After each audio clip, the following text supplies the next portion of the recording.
আসসালামু আলাইকুম সবাইকে। ওয়াইএসএস ইংলিশ কেয়ারের পক্ষ থেকে শুভেচ্ছা আপনাদেরকে।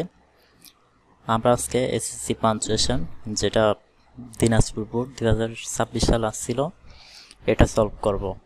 সো সবাই খাতা কলম নিয়ে ক্লাসটি অবশ্যই নোট করবে। দেখো প্রথমে যে বাক্যটি আছে, what are you going to do in the coming winter vacation said Momin to Firoz. তাহলে দেখো প্রথম যে বাক্যটি বলছে, what are you going to do in the coming winter vacation, বলছে আসন্ন শীতের ছুটিতে তুমি কি করবে। তাহলে এটাকে জিজ্ঞেস করছে সেট মমিন টু ফিরোজ। মমিন ফিরোজকে জিজ্ঞেস করলো। তা আমরা প্রথমে ইনভার্টেড কমা দিয়ে শুরু করব, ডাব্লিউ বড় হাতের হবে। What are you going to do in the coming winter vacation। প্রশ্নবোধক চিহ্ন হবে, ইনভার্টেড কমা শেষ করব। সেট এটাকে বলেছিল মমিন, এম বড় হাতের হবে, মমিন টু ফিরোজ, এখানে ফুল স্টপ দেব। এরপর দেখো, I will visit some historic and interesting places of Bangladesh with my family and you.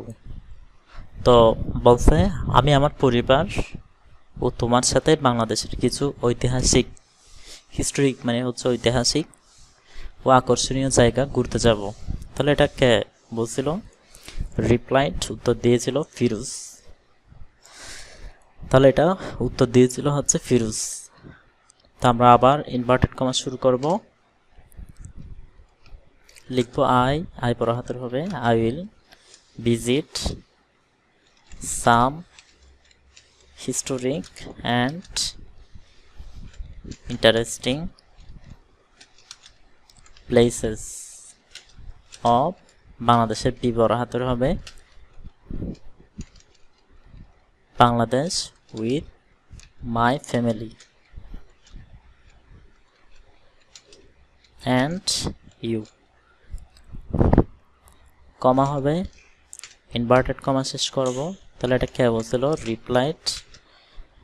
Replied মমিন। আচ্ছা, এটা বলছিল হচ্ছে ফিরোজ। এরপর মমিন সেট, মমিন বলেছিল, কমা হবে, ইনভার্টেড কমা শুরু করব। এক্সিলেন্ট ডিসিশন, চমৎকার সিদ্ধান্ত। তাহলে এক্সিলেন্ট ই বড় হাতের হবে,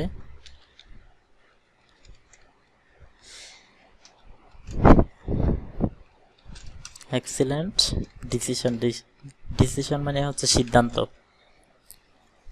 ফুল স্টপ দেব, ইনভার্টেড কমা শেষ করব। সো এটা ছিল আমাদের আজকের পর্ব। যারা চ্যানেলটি এখনো সাবস্ক্রাইব করো নাই অবশ্যই সাবস্ক্রাইব করে লাইক বাটনে হিট করে দেবে।